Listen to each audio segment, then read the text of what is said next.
The Passionate Leader, because leadership without passion is just a title. Meeting. We got a collapse in the garage. Get the squad back equipment in here. We got an I-beam gone to a firefighter. Get that island urgent. Transmit a second along. This is where titles end and leadership begins.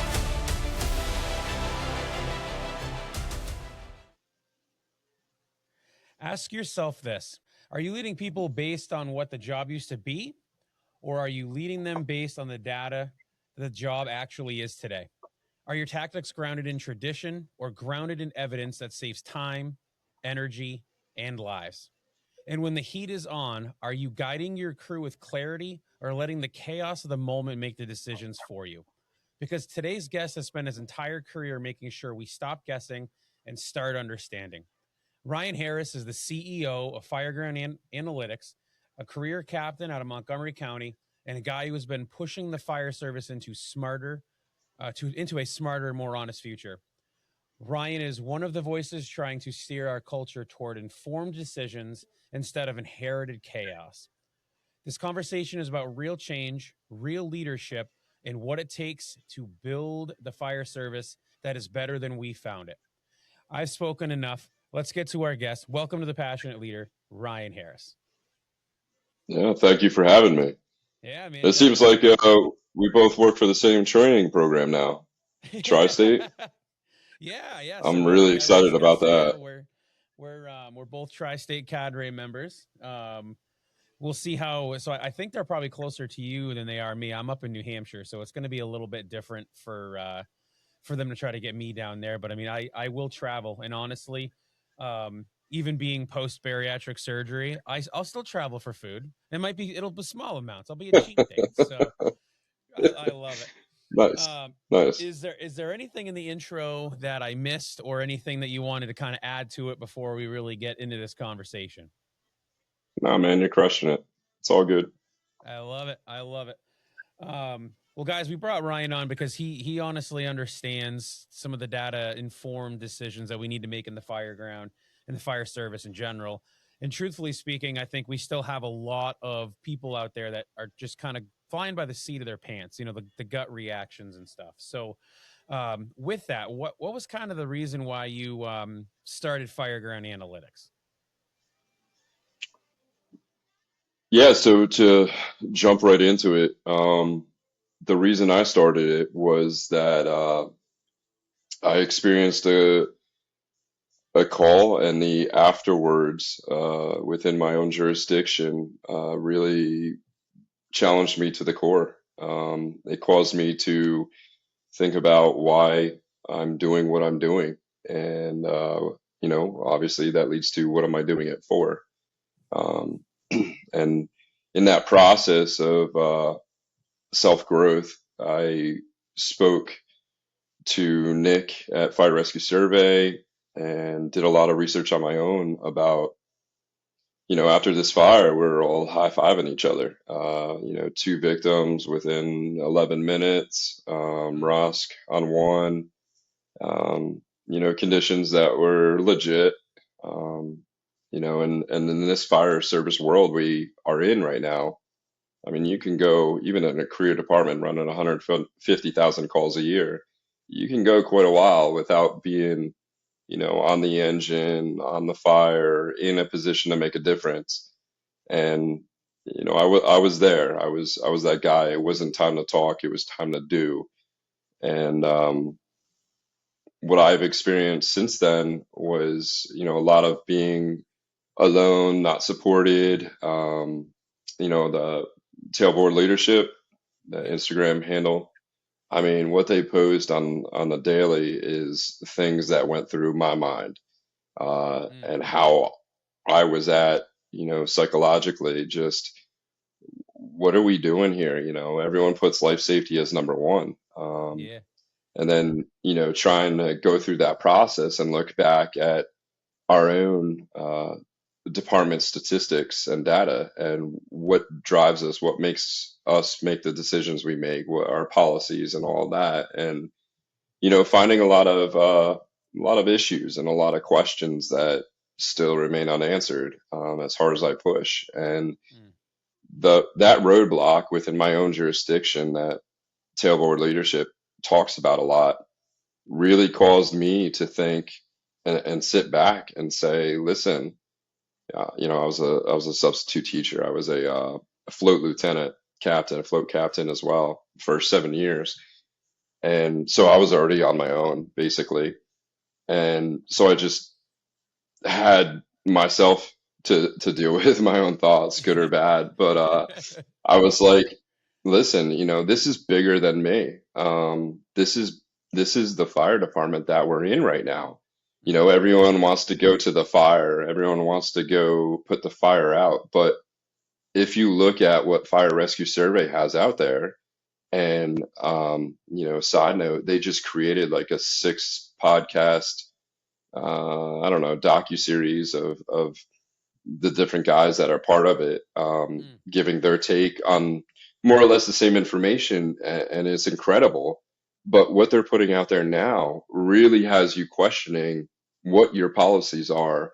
And if it's not, that's a problem. And I probably don't want to live in that jurisdiction, but Yeah. you have to recognize what they're putting out there. And to me, quality assurance, which Fireground Analytics is what I created last August, and spent a lot of money and still spending with a New York firm that's creating the software to be able to do what battalion chiefs do in 8 hours per fire, in a matter of minutes, and give you an output of what are we doing right and what are we doing wrong that we can learn from and make the difference on the next call.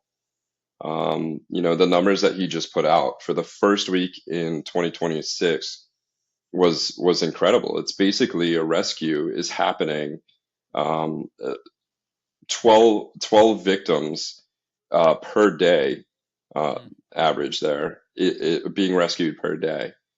So how are we doing as a country? If your own stats in your own jurisdiction are not correct, not accurate, then you have to look at the national standard and average. And Fire Rescue Survey is very similar to Project Mayday in the concept of, look, these are guys across the country that care, that voluntarily submit the information to get aggregate data to really influence change, and training, staffing, even you could argue apparatus purchases, all the things that every single department fights.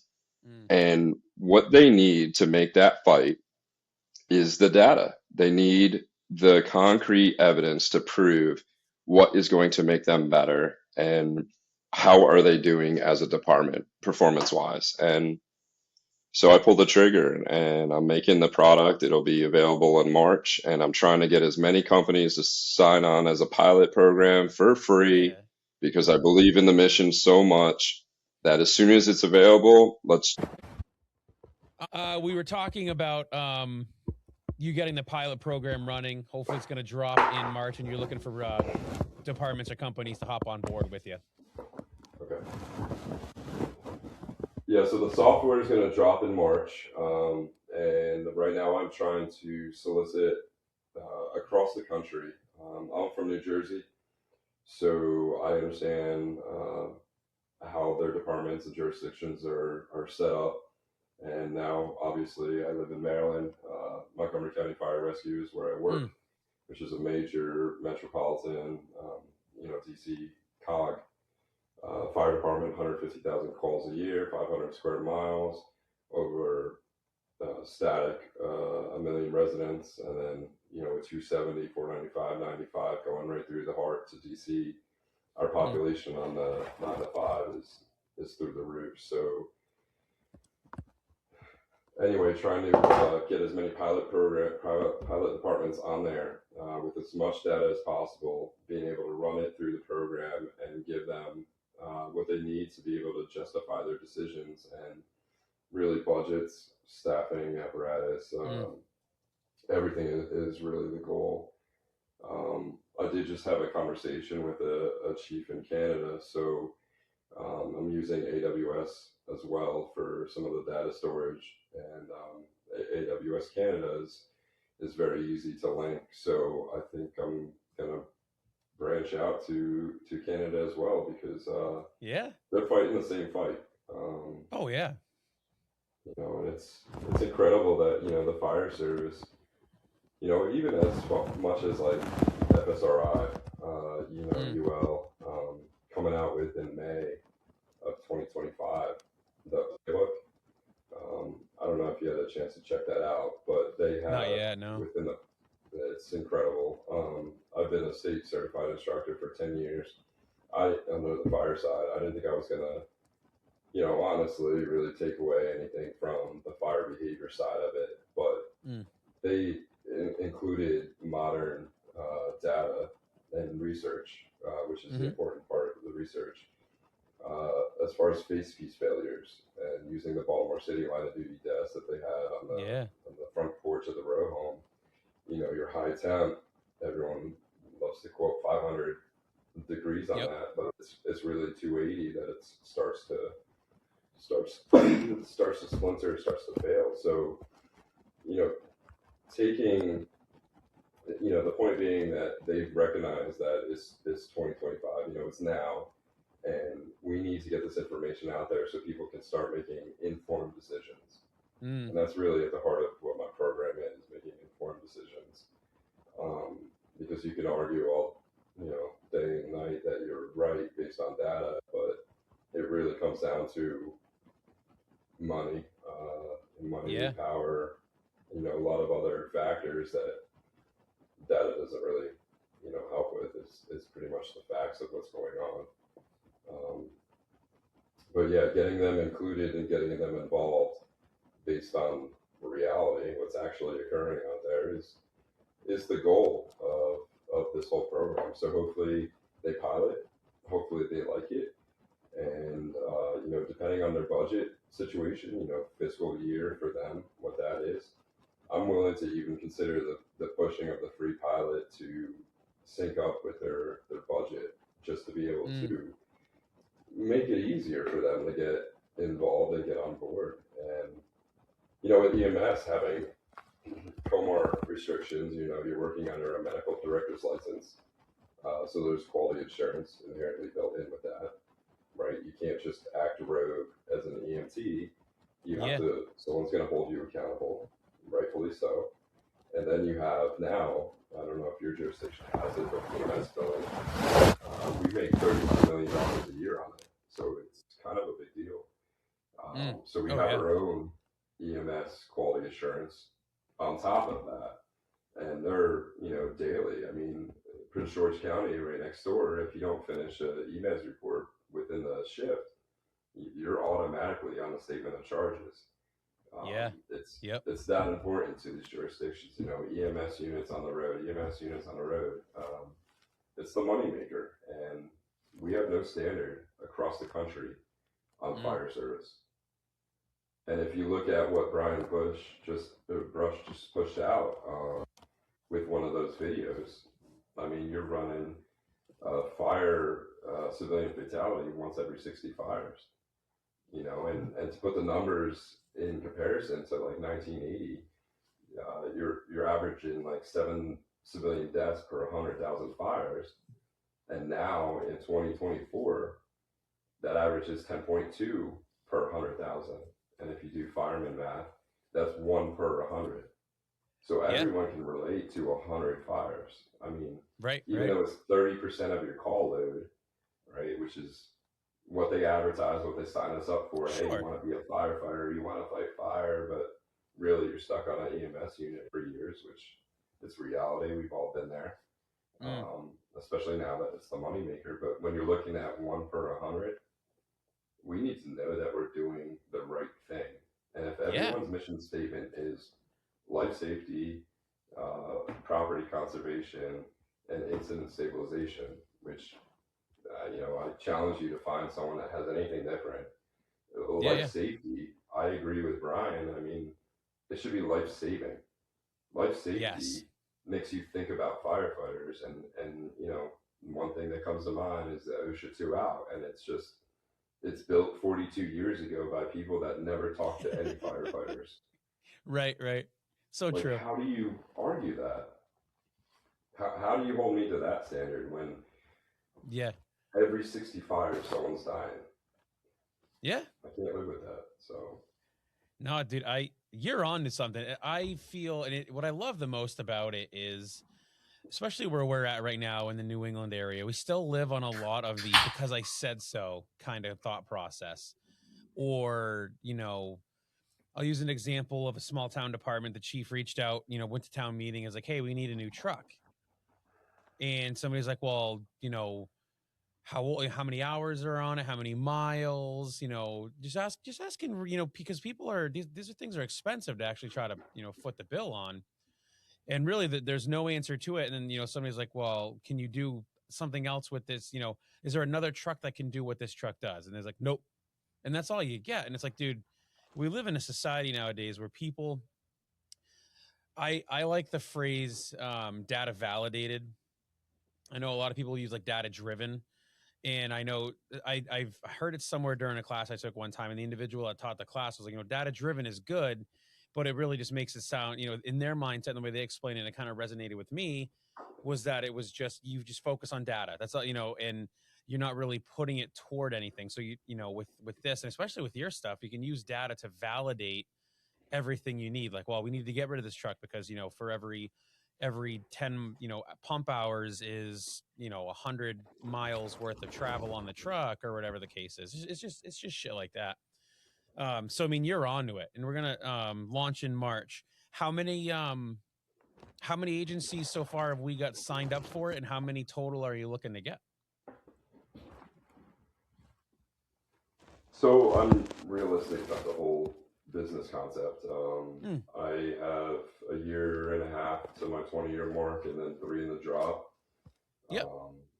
I've run the finances between that and some VA money. We're gonna be okay here. Which you're Sure. always looking out for your kids, right? Yeah, brother. Yep. So I that gives me about close to 5 years, and I'd really love to build this thing up, and that's my 5-year goal. So Yeah. as far as this, I started it in August, and this year I have the Lancaster Fire Expo, the Harrisburg Whacker Convention, and I'm going to Frederick, Maryland, Key City Conference, which is awesome. I did training there as a student last year, as a captain, doing engine ops classes, just to see the different point of view, different teaching tactics. I took the DAGOM experience, and that was exactly what we do with the combination of nozzle forward stuff. Hen was there, a rep with Hen, so their new nozzles they come out with kind of blew my mind how they operate. I thought you were going to get a lot of pushback on doing a horizontal or vertical stream and coming at you down in the hallway, but it really wasn't the case. And then I have Ocean City, whatever it's called, Fireman Expo 2 down there this year. So I'm doing 3 conferences that are somewhat local to me in the Baltimore region. And I also have I was going to go to the Wildwood one, but we had a line of duty last year, medical related on the fire, and he was younger, and he's getting put on the wall in Colorado Springs. Nice. So our local does a motorcycle ride out there every year. So I bought a motorcycle just to jump on that and run out there, go all the way across country, 4-day trip out there and back on a motorcycle to support one of our brothers that we lost. And so I'm missing out on the Wildwood Conference, but next year I hope to do FDIC, and then believe it or not, the chief that I spoke with Friday from Canada, he invited me up to basically FDIC in Canada, in Vancouver. Fuck yeah, dude, I love it. Excuse me. Hopefully I'm able to branch out and just be able to listen to everybody and work with the program to be able to give them the results they need. So right now I had verbal commitments from Frederick County, Maryland, which is around what we run, 100,000 plus calls a year. Yep. In Arundel, there's a chief there, Mike Smith. He does this all, and it takes him 8 hours per fire to do, and I can do it in minutes. And then, the company, the department up in Canada, which is on the smaller side, but more realistic for most of the departments in the country. So, honestly, as it builds, I'm happy with that, and the product and the ability to facilitate and really hopefully change the fire service for the better. I know Fire Rescue Survey has, with what they've come out with, as far as what I told you, the combination between them and FSRI using these training segments, like for search and rescue, it's incredible, building the house and showing, VES this window, finding the fire here, shutting that door, the 1 and 3 foot marks, survivability as far as occupants, and really what the best tactics are in this modern fire environment that we're in. 4 minutes and 45 seconds for a truss, anything to collapse with the lightweight. I mean, that's an average national on scene time. So you're trying to teach these recruits to, go out in the field, fight their first fire, and you're like, hey, you're already at, if this fire is in this truss roof or truss floor, you're at collapse time. So you don't have time, and talking about departments potentially foregoing water supply arrangements, because now we know how much water it really takes to put out fire, like 150 gallons for 2 rooms off in an apartment. Right. Yep. What are we doing wasting time there when we need to get inside? And then if you look at Project Mayday, I mean, 7.6 firefighter deaths, 8 million fires. 1 million fires. So 0.7, 1 per 100,000. I mean, 100,000 is just like a mind blown of how many years that would take to run those fires.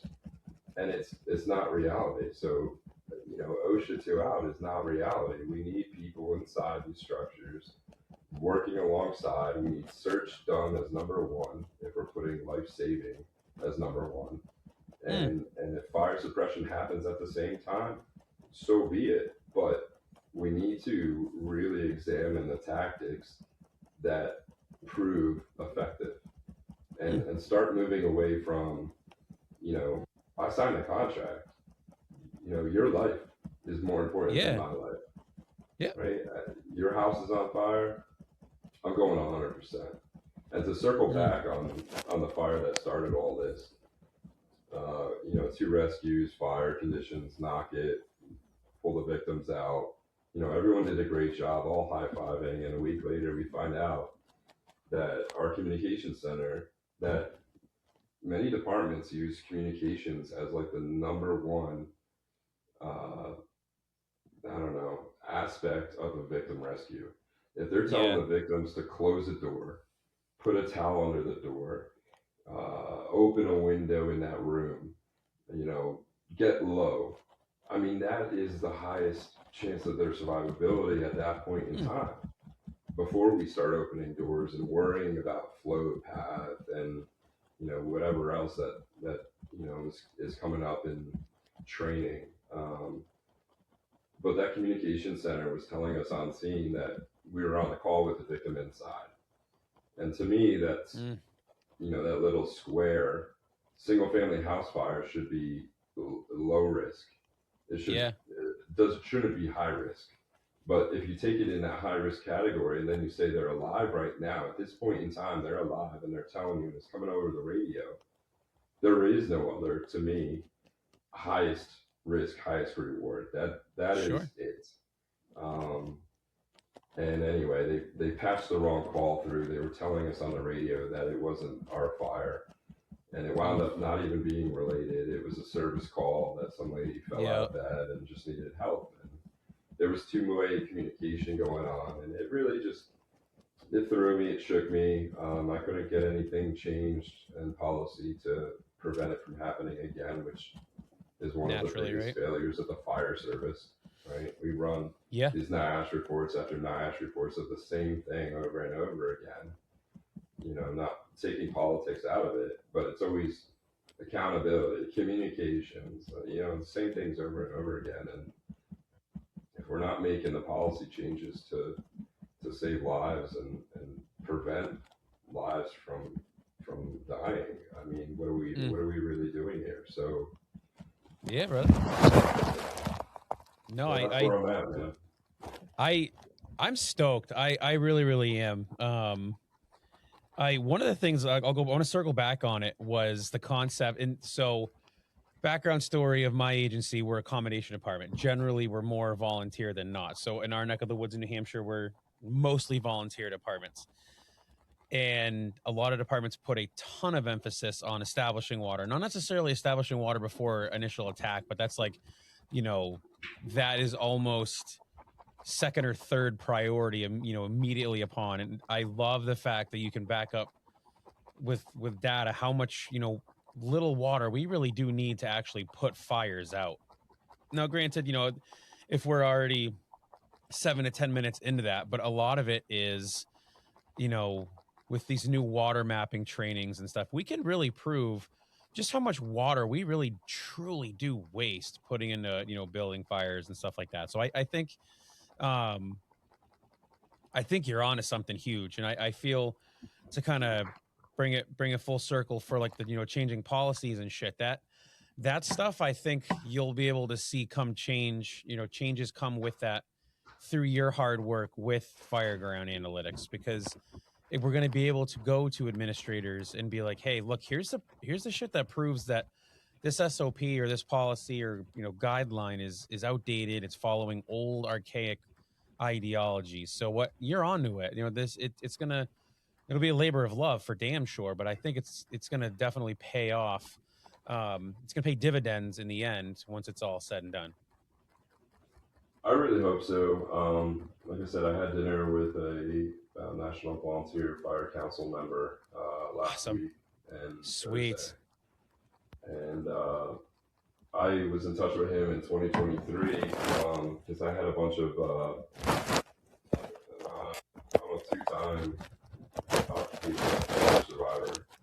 Okay. Yep. So I meet the percentages, right? So it's like, hey, you were told from day one you're going to get cancer. Cool. Yeah. I'm still signing up. I'm still here for the fight. Yeah. And then, come to find out, we're putting AFFF in our water cans. We're training in it. We're having foam parties, through training. Our gear, the whole Diane Cotter, she's a wonderful woman if you've never talked to her.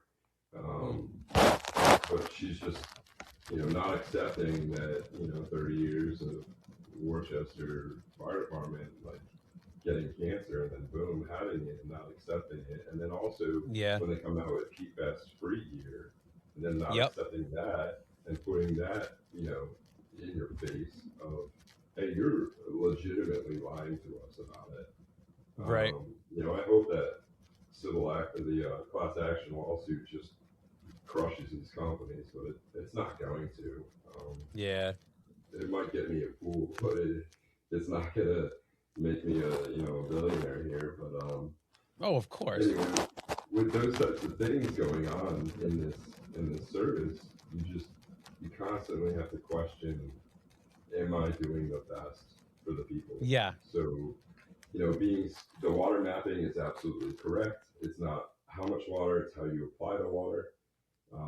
And if you're already thinking about water supply, there's a chance that you're already ruling out victims because it's the doubling in size, 30 seconds, like all these things that are adding to it. It's smoke that kills people. The 1 foot, 3 foot layer, they don't even have readings on the 5 foot layer. So you carry somebody out, there's a good chance. I'm sure from Florida, where the lady's trapped in the room, like a 800 square foot place, and the window's boarded up on the inside, and the cops are trying to break down the window. She's alive still. The house is off on the inside, and they finally break the door. They climb in. They fall on her. I would have pushed to close that door. That would have bought them a little bit of time. But they get her out, and as soon as she comes through the plane, she goes unconscious. But she's alive the whole time. They regain her. it just shows you what our heater is capable of. Mm-hmm. Survivability is capable of. Measuring that is something that doesn't matter. It's searchability. And, you know, how many stories from like the Grape Street fire, what they had out in Ohio, where the lady's on the phone, she threw her kid out the window, she threw the cell phone out the window, she grabbed the other handicapped child, brought her in the back bedroom, closed the door, put a towel under the door, opened the window, screaming for help. And the fire department took an hour and a half to retrieve their bodies, right? It's unacceptable. We need to learn from it. And it's not about casting shade on them. Even though they didn't push an after action, even though they didn't hold themselves accountable to their actions, we can say it's OSHA, we can defend that. Or Polk County, Florida, right? That fire captain only got in trouble because he was taking a selfie on the fireground. Yeah. You know, Snapchat, right? She's on the phone for like 22 minutes inside. Well, it should be an automatic resignation, if anything. But the point of it is, we have to learn from these because we are a public service entity. The police are probably, you know, love or hate them, but they're as most transparent as you could possibly get with a body cam. Sure. Yeah. You know, I was on a podcast recently, The Standard, and those guys are great, incredible dudes. But the conversation came up about, you know, body cameras, and I'm 100% for them. I think I would stand behind my actions if it came to court. I'm okay about being subpoenaed in it. I think the value from the training of what occurred inside there is more important than any fear of liability. And fear of liability is what it comes down to. You know, for sure. It's a fear of liability. But then when you dig into that, like how many times have people of jurisdictions actually been fined? How many times have they been investigated, right? Every line of duty calls an investigation. And that's also complementary to why I created Fireground Analytics, because the only time there is a QA in fire stuff is if a firefighter dies. The QA portion of it on the civilian side is only for how did this fire start and insurance. And insurance, I know a bunch of guys that were you know, fire marshals or investigators in Baltimore City, and unless you had a direct confession from someone who did it, the insurance company was going to pay out, and they were going to knock the house down and rebuild it. It was not worth the litigation costs for them to fight.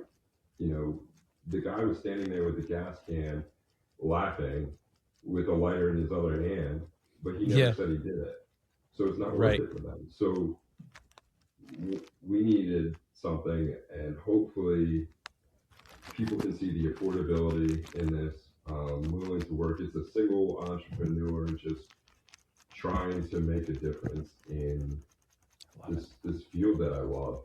And I think when I get older, or when my kids are moved on and living with their own kids and all that, the fire service has adopted a model that they formally recognize fires and learning from the fires, because it shouldn't be you're learning for the first time, you know, every single fire.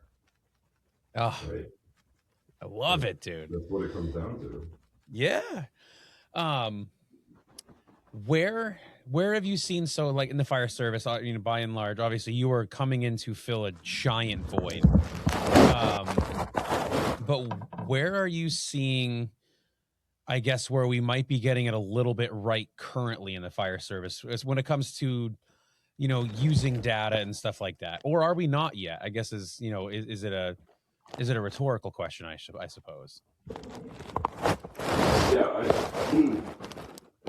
I've gone on a few podcasts over the start of this program, the software, to really, you know, get publicity about it, have these tough conversations, right? No one wants to see on paper what they did wrong.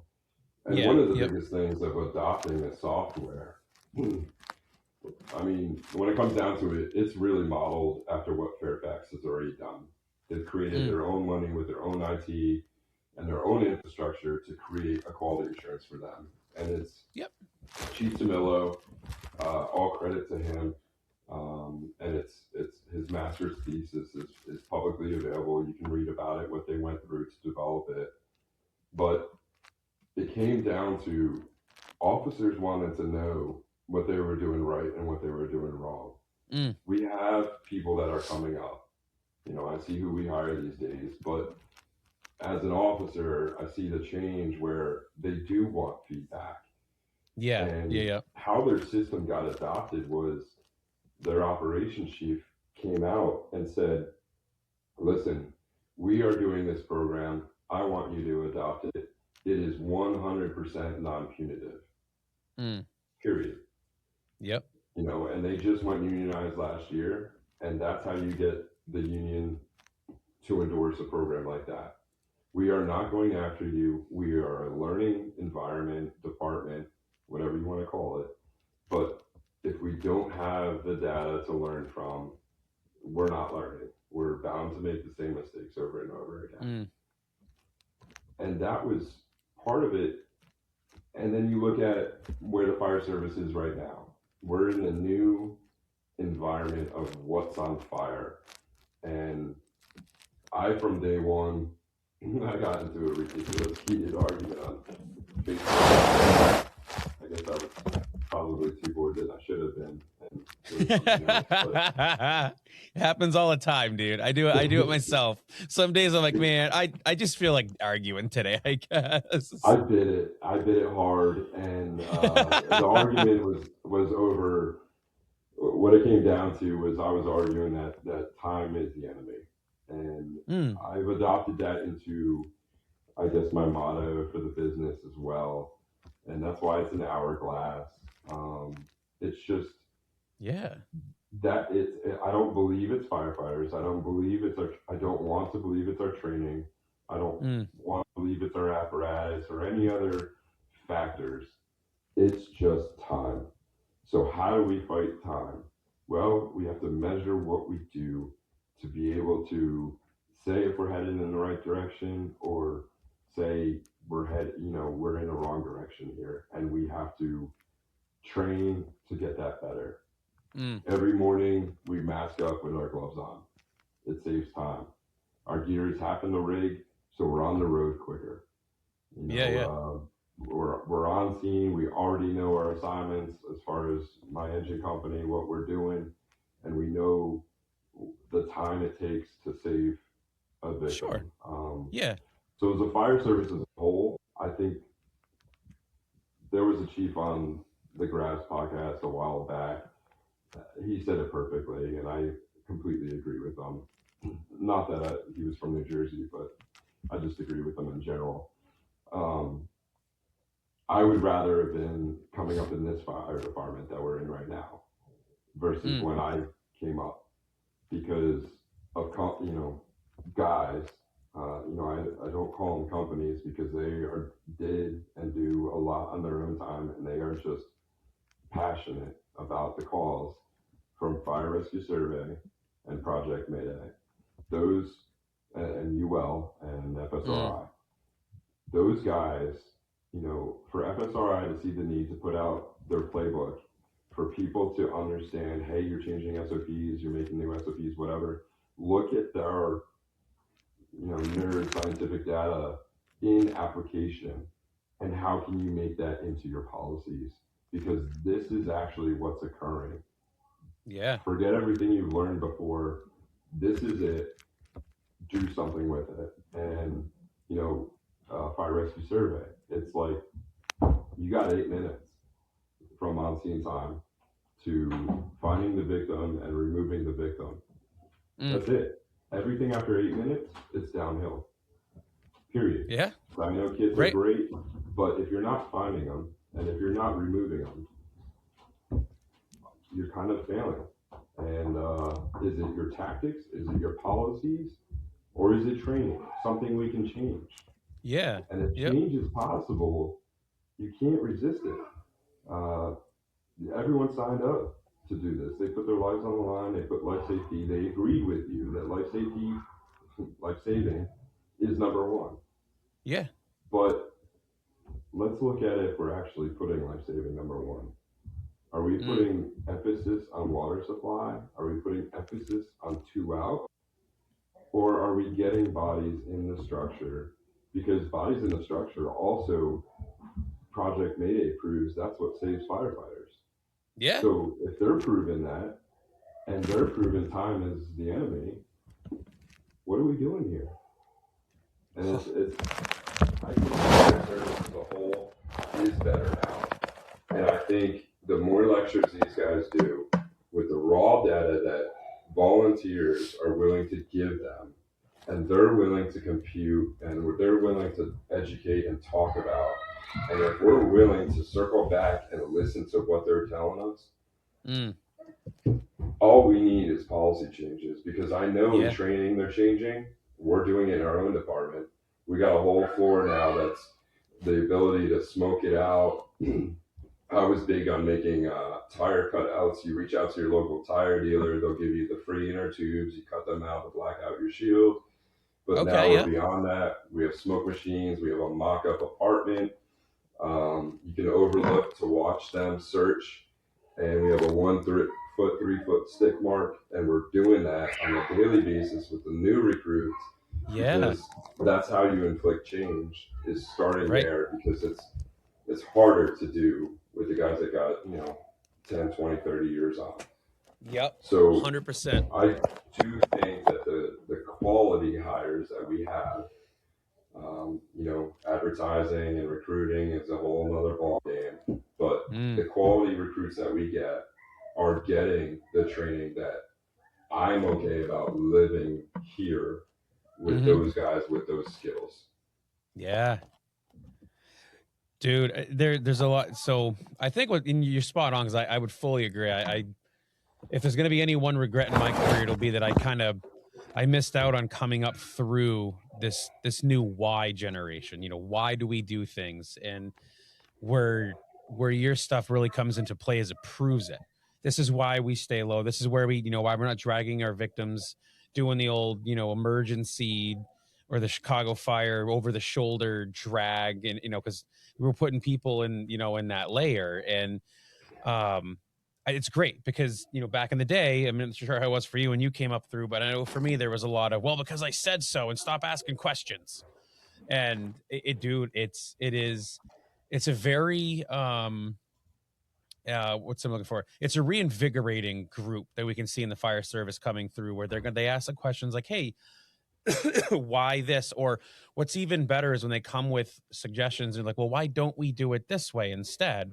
And they're actually bringing a lot of stuff up there. So to the Facebook fight, like what if you don't mind me asking, like, what was the person's point of view? Were they arguing that time is not the enemy? Yeah, I don't know how they even saw that argument as something. My only recourse in it is they weren't educated in reality of the fire service, the current fire service. I created a YouTube called the Educated Firefighters, because apparently the educated firefighter was already taken. But I wanted to reach, well, my recruits, but also those departments that are out there that are willing to listen in why do we do the things that we do? And let's have a conversation about it. Okay, you're going to go, you see an on-scene this way, cool. Did you think about this? Did you think about that? Developing that potential officer I'm always training in my job so that they are the future. And I've already said along like the recourse of I'm not moving forward. I had the conversation with my boss's boss that I can't work for you in this capacity that you expect your people to accept. Sure. For instance, on my fire, no after action was given. a YouTube that we normally do about significant fires where this was a double fatal. You would think was warranted. It was on contract. It wound up getting canceled with no reason, no rescheduled date. And then less than a month later, we run a high-rise fire that has, NIFRs touted 35 rescues, and there was also no after-action reported because of actions taken on the fireground, right? The guys on the fireground aren't scared of what they did, and if they need to learn from those things, they want it there so that they can. Sure. And so the problem lies in what are we willing to accept as reality? Are we going to cover up reality? When you have an after action of a first due truck company, known rescues, never making the basement, and then you question the third due officer on the Charlie side, hey, why did you mask up as you were flowing through the basement window to go inside to the Charlie side where the back door opens to the basement door, which is a typical type 5 or type 3 brick structure in our first due, to make the basement, to make the rescue. And you're saying if you didn't mask up outside, you would have had 5 more minutes inside. And then when he's on the radio saying, hey, I'm out of air, I need help, I have the victim on the stairs, you have a rig company saying, hey, I'm on the back deck. But because they weren't ordered by command to go in and help, you're okay with those things? Yeah. There is no rig when you have a victim rescue. It's victim rescue. You have victim rescue, make the rescue, and let alone that guy should have been a Mayday. So when you're fighting to work for a guy that believes in those things and puts it in writing for other people who don't know about the incident, haven't spoken to the officers on their experience. Yeah. You lost buy-in from that guy 100%. Oh yeah. You lost buy-in from other guys like myself that have looked into it. And now you've completely put the other people reading this that don't know about the incident in a different direction that doesn't help the fire service or that victim. Right. I'm freaking stoked to see this thing grow because there's a ton of things can be learned from how, just inputting information into after action reports. Now, will it eventually get to a point where even just putting let's throw a generic call, a generic smell and bell call, like nothing crazy. Will your software be able to kind of help, work with response times, typical not after action, like during, on scene, like, hey, it seems like we seem to be putting the vent fan out really, and we're always putting it out on that window, and like how detailed will we be able to get with your program? Yeah, really good question. So one of the things that I ran into was, I had a concept. I had a problem. I had a solution. I had an unwillingness of my own department to adopt it. And then I had, the life old experience where this is bigger than me, and let me put this out there for the fire service, for the world. But then it came to reality of dealing with programmers and software developers. Sure. And so, I didn't grow up with cell phones, right? Cell phones have been developed in my career. GPS when I first came out was like, 3 streets behind you. So we were written up for using them. And now you have ChatGPT and you're like, holy, this is incredible. You have software now that'll build you code to build you apps and software. You just tell it what you want and it'll do it.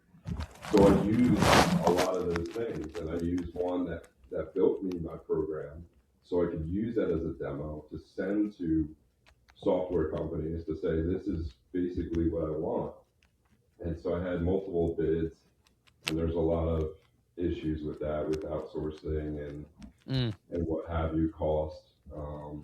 And the question was, how far do I want to build it out? Yeah. And so what Fairfax did was, when they developed this app as well, combination department. I'm a combination department as well. Sure. We're predominantly career supplemented by volunteers, so probably Perfect. vice versa from you. Yeah. Yep. But Fairfax, they have the ability to pull this stuff up on every lineup table. A fire was run yesterday or whatever shift it was. You can pull it up, you can listen to the audio, you can look at the reports.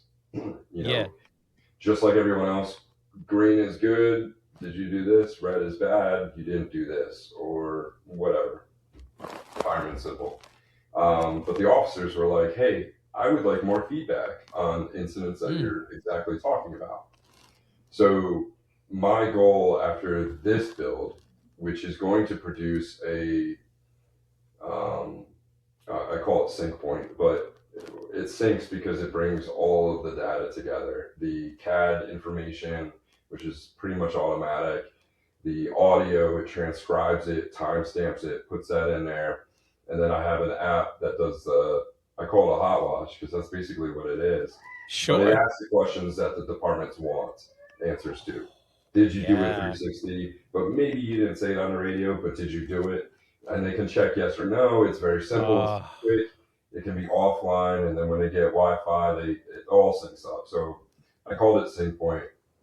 But building that out into the future, yes, I do want to include those things because as a new officer, I want that information. It doesn't take much for me to reduce the assignment to a 2-in-1, 2-in-2, and be able to give you that. Because when you click export, anyone can there's an admin level, then there's basically a firefighter level. So you can see it at any lineup table, anywhere in the world. You can listen to the audio, you can see the transcription, you can see this sync point, report to know how it went with the incident and the on-scene report. But then also, even further, I would love to do this as aggregate data nationally. How are we doing nationally? Completely anonymous. I don't care for your names. I just want that as well because, you're probably ISO rated as well. We don't do a lot with that, no, unfortunately. Okay. I know we do, and it's heavy. I got to carry 3 sleeves of 10-foot hard sleeve because of the ISO rating when I don't have a drafting site in my first due. Things like that.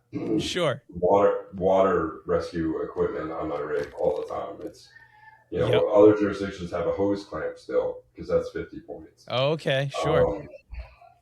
So anyway, this program, because I collect that data, can help with ISO ratings. So justifying your budget.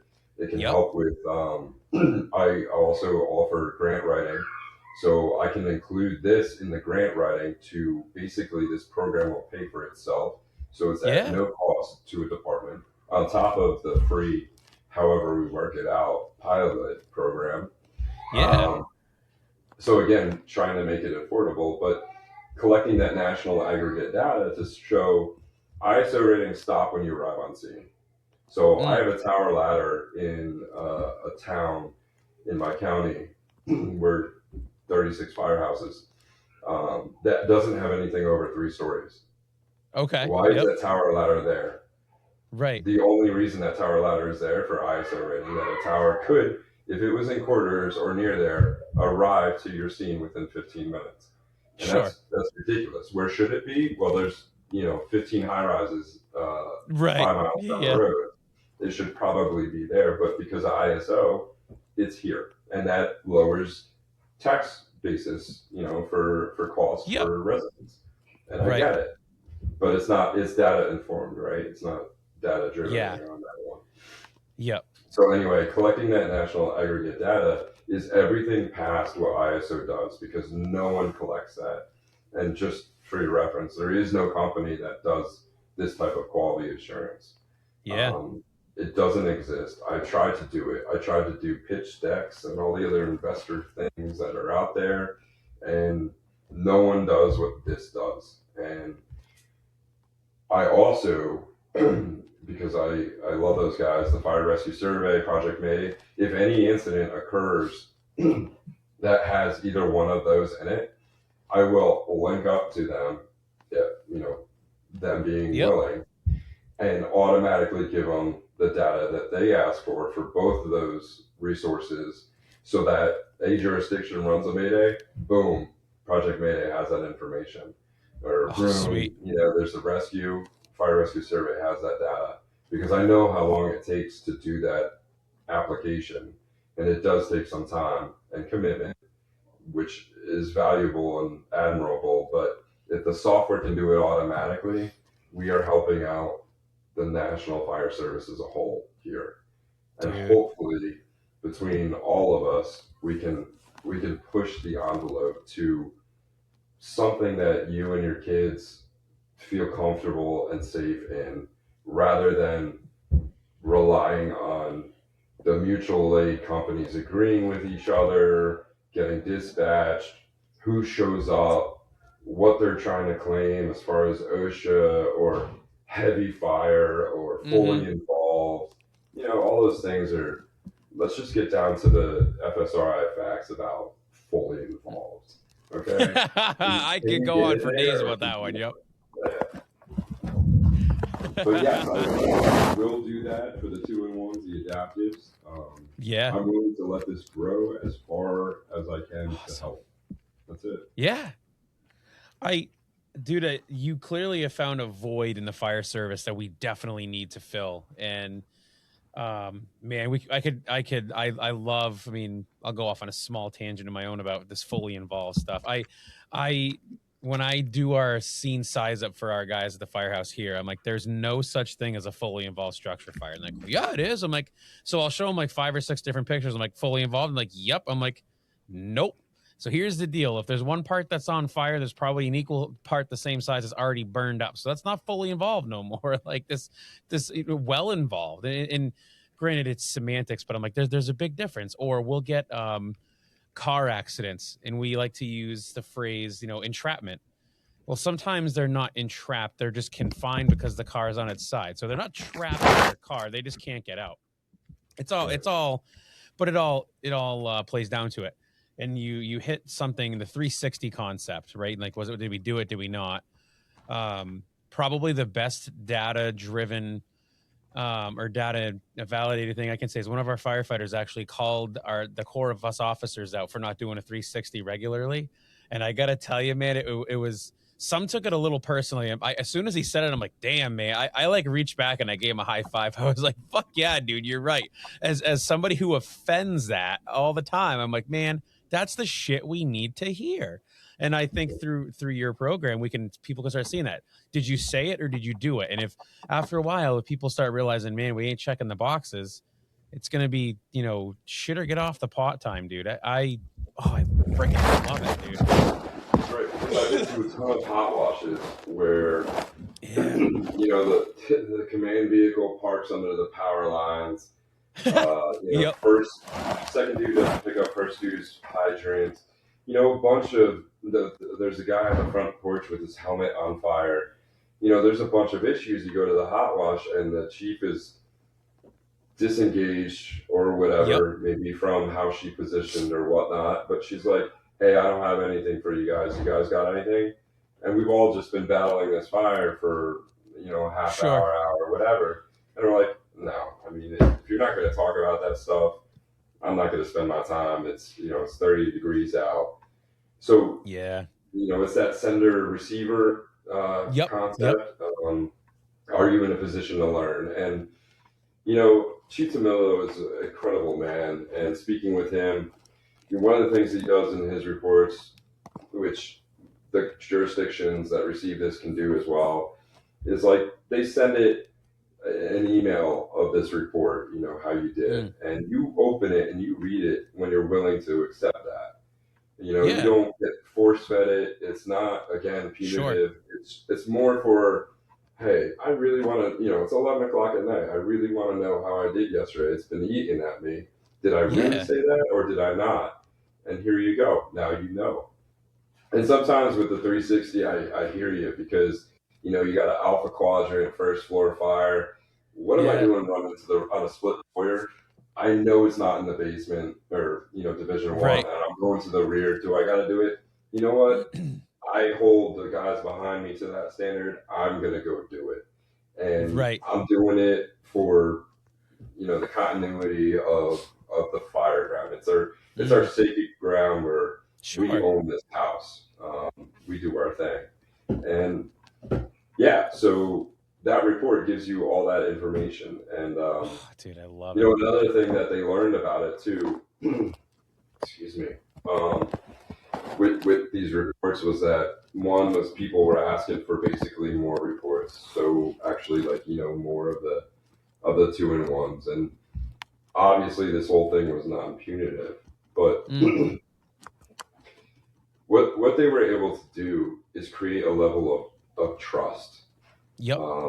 Trust in their officers to be confident in their skills and their abilities, and layering that with the times to actually show them what's occurring. I think makes such a stronger, in departments that are fighting with morale. Look, this is something tangible that you can bring to the table and learn from somehow, right? You're not going to learn nothing from it, and you can replay that, which I do on my own regularly. But now I have something that's going to do that for us. Yeah, I totally. It's not that I'm doing the research; I'm putting it in a way that departments can hopefully benefit from. Those guys at Fire Rescue Survey, Project Mayday, FSRI, they are doing the research and they are taking the time to give us the information to do something with it. And hopefully it's for the better. And I'm just taking that to the personal level. Are you actually doing it? Right? I love it. Yeah.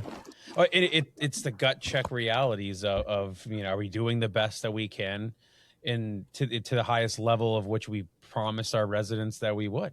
And if people just decide choose not to, then maybe it's time to choose a different, Domino's is always hiring, right? Go become a delivery driver or some shit like that. But well, I mean, that goes as far as like Chief Thompson in the colony out in Texas, or look, Uvalde, the police department just went through all of that. Failure to post is what we call it. And they go after them civilly. So Chief Thompson put out a memo of like, look, you don't want to do what I'm asking you to do. I will help you find another job.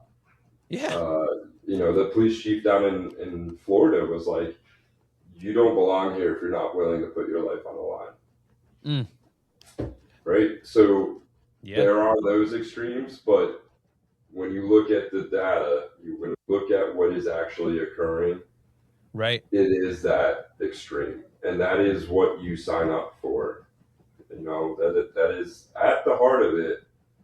And that's what tripped me up was I was willing to do all that. And then you come to find out that I could have been very misguided on it. But between, the communication center, between, your operations, and then also the EMS section of it, which is a big part of it, you're taking that victim to the hospital as quickly as you can, and then that's your job. And then it's after that, it's on the hospital. But it's true. Yeah. I love it. I really hope that people just understand that there is value in it. Oh, yeah. I can show you what your value is and what you do. And then really, I want to take this a little bit further. I want to make it mandatory in jurisdictions. And I'm starting, obviously, with Maryland, where I'm from, and making legislation to say, hey, look, EMS has COMAR. They have quality assurance built in. It's required. It's regulated. That's how we got with the golden hour for stroke patients, right? Suspected stroke to the operating table. The golden hour. How did we get there? Data. If we're not collecting the data, we can't make that ruling, and we don't train on it, and now we miss making people survive because of a stroke. So True. Yeah. Exactly the concept. How is there a double standard in lives? Right. How do you put a cost on that? One life, I've been fighting, we just went cold response on automatic fire alarms. It's the same concept. It's, you lose one life, right? You want to play the game of percentages and say 99.99% of the time, it's not a real fire. Okay. Right. So when I show you in January of 2025 that we did have a fatal, and then that we've had multiple fatals, and that our statistics don't support it because they're inaccurately, given as stats, as incident reporting, how do you still stand behind that if life saving is number one? That's a real hot take. Yeah. Everyone wants cold responses. Look at the Walmart fire, the warehouse. What is it, 36 acres of a warehouse? Yeah. I mean, it did go out as a cold response and everything, but you have to treat it. Don't be surprised by fire. Don't be surprised by victims. Yeah. Expect it. That's that I don't think I could see some pretty pissed off people if we went cold response on fire alarms. Because I mean, the way I look at it is, you're not wrong, right? Statistically, it is 99.99%. It's faulty system. Whether somebody didn't change their batteries, the system, bug walks across the sensor. It happens. I mean, although we used to run hot mutual aid station coverage, and finally that one took me some why it's cool, right? Everybody wants to drive these 65-ton piss missiles as fast as we can. It's great, right? Like, it gets the testosterone just flaring. It feels great. But I'm like, what are we going to do if we roll a truck when we're literally on our way to go from our bay to their bay?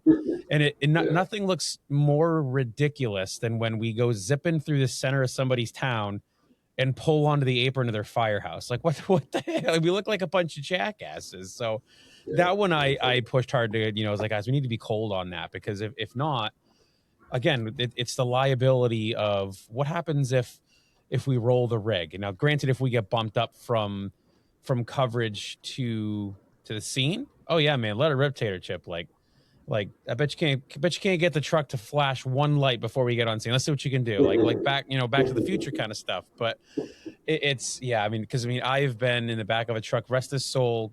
Kurt was he was a fireman's fireman, and he was our second in charge. But I mean, you took your life in your hands when you were going with him to go. We don't have a traffic light in town, but our neighboring communities do. And boy, you knew when you were coming up and rolling. And one of them's, you kind of come across the knoll, of a hill, and it's all downhill heading toward the light. And when you're staring at a stale green, you're like, oh, I pray to God this light stays green, because if not, we're going through no matter what. So awesome, man. Listen, I appreciate the time that you've given. I didn't even get to half the questions, but I'll go quick fire. What do you got? Yeah. Well, so no. So I had a question on there about. So I know in the intake you talked about the in-house mentorship program, and I know that's something that we definitely in the fire service really miss on that. So I guess just give some details as far as like how you guys run your in-house mentor programs and how departments can quickly implement that shit. Yeah, so we've been crushing it. When I was coming up, it was non-existent because they cut the budget. And then my Captain Miller, really, he was the leader in bringing it back. And I was on the shift, so I got to do a lot of logistic assistance. Sure. As far as even budgeting, how are we going to make it work? How are we going to get good presenters and all this? And we got it to a 2-week program. You deal with details, and we're big union state, so compensation, all the other things, and even lunch. So we got it back, broke it up into segments, administrative, and now it's blossomed into something incredible. Again, I wish I was coming up in this department, but we had to fight back for acquired structure training. Okay. We finally got it through legal, and it's non-destructive, of course. but which also jumps to the academy where I work at as well on my off time. These kids coming out of the class, recruit class, they've only had like 5 burns, Yeah. completely, Yep. controlled environments, and now they're going into a lightweight truss type 5 that is off by the time they get there, and we're expected them to perform at the standard that we all set. But yeah. Anyway, so now they have acquired structures that they're able to incorporate in the class and, smoke out and have a crew that they've never met. And then they also have, in part of that program too, you're about to be promoted. You go to the stations and ride along with a captain that, for whatever, it's 9 shifts, I think, rotating 3-3-3. And they ride the seat, they do everything, and you're just in the back. And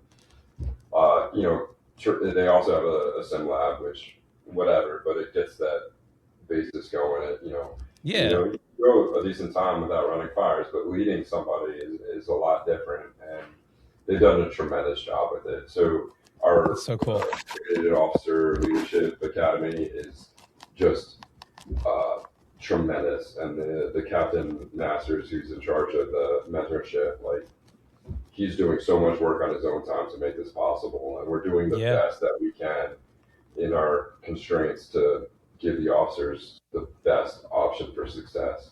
Yeah, dude, I love it. What when you teach at the academy in your off time, what's your favorite subject to teach?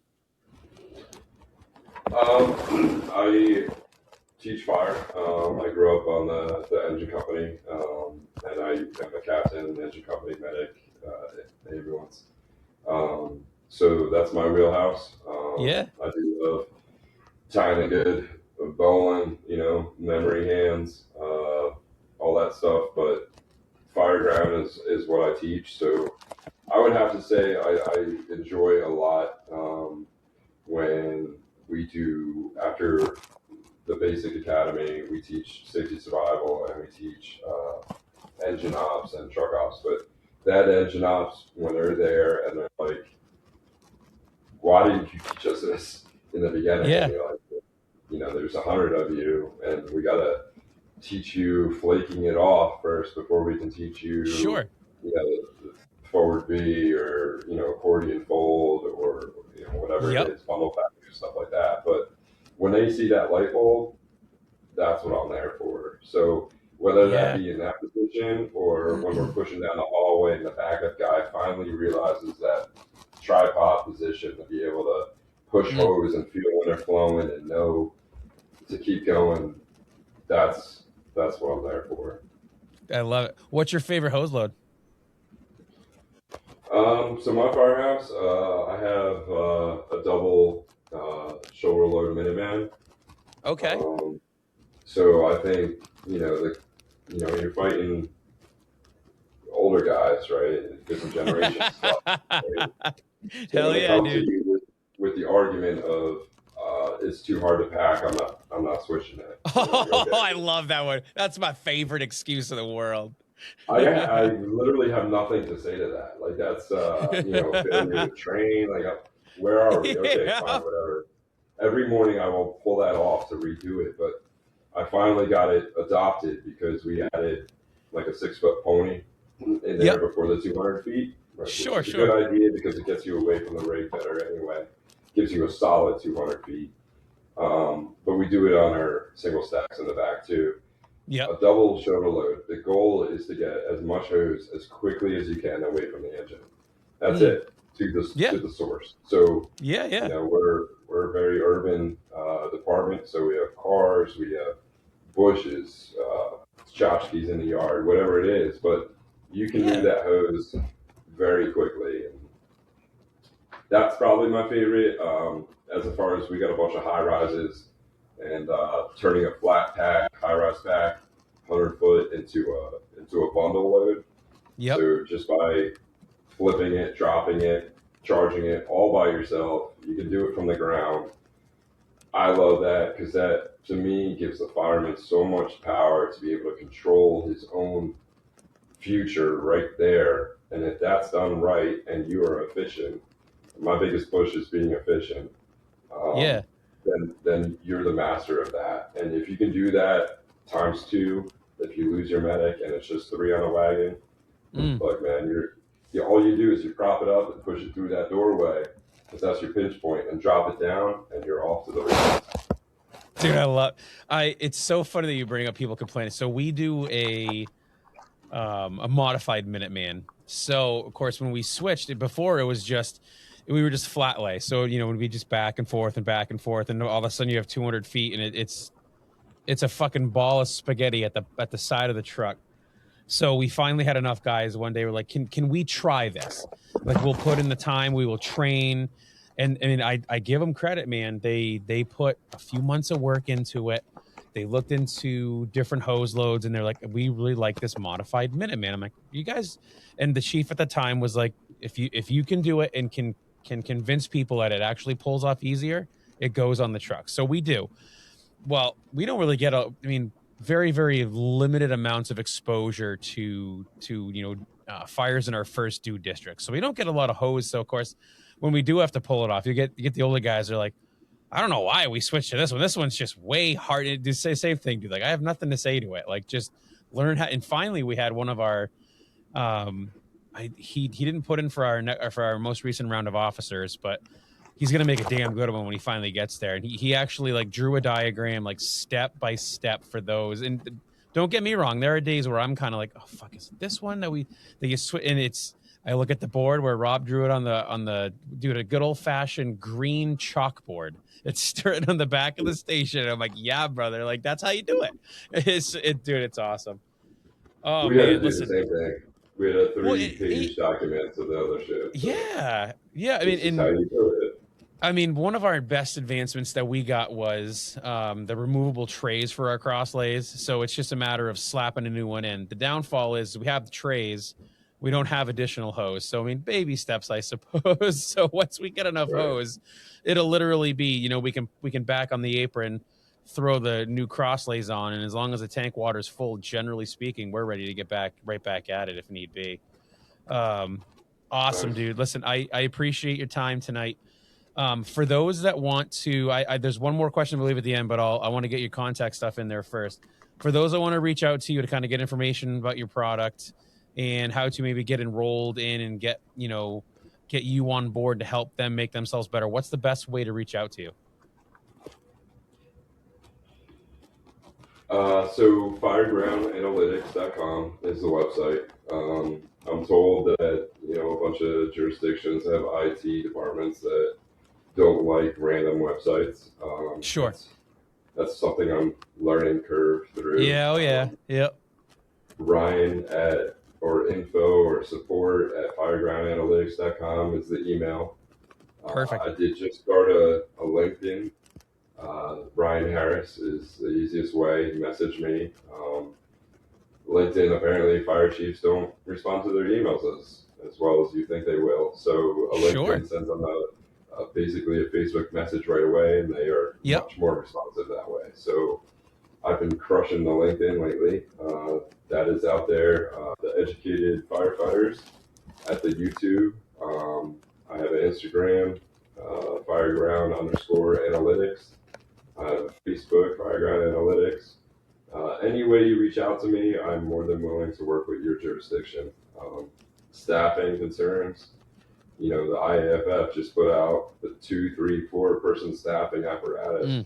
What the difference can make.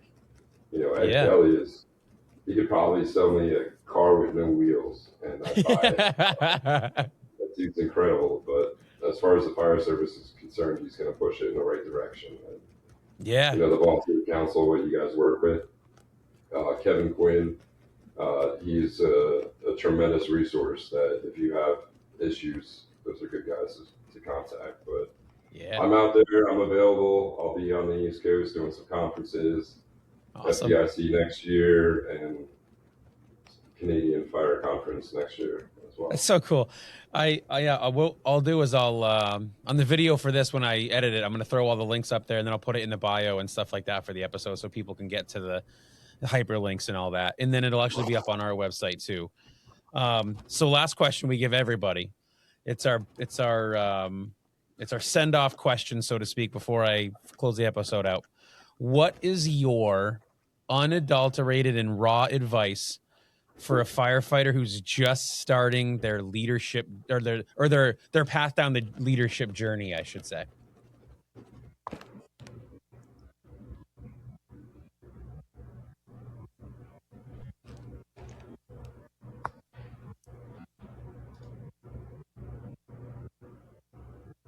I gotcha. All right, so Did I lose you again? They're unadulterated. Yeah, so not brand new firefighter, but a firefighter starting their leadership journey. What is your raw and unadulterated advice?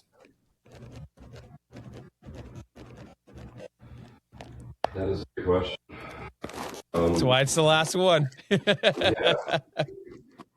So I have a 100% honest answer that you should really follow, because I lived it. Going through a fire with guys you don't know, which is pretty common in the volunteer world. You don't know who's showing up, and you're expecting them to be at some standard, or at least stay with you. You have to, how do I put this? Humble, first of all. Humble is a good one. So, going through that fire, that incident, high-fiving everybody after 2 grabs, 11 minutes, fire under control, situation mitigated in 20, 25 minutes tops, victims on their way to the hospital. Being questioned on your actions and then having your department not support you causes you to go through a lot mentally. So stepping away from that and really looking at what is out there currently to be the best educated firefighter.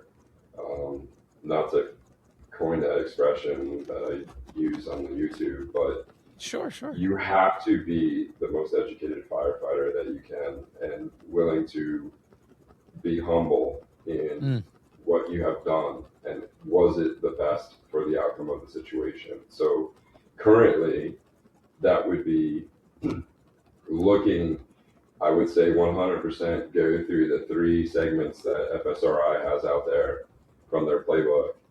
I would say going through the 6 episodes that Fire Rescue Survey just put out regarding victim survivability and everything associated with that.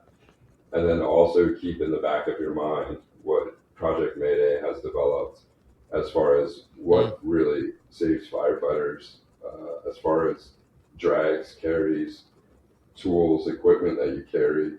Everyone wants the coolest thing at the fire expo that they're selling, but does it work? Do you have a reason to use it?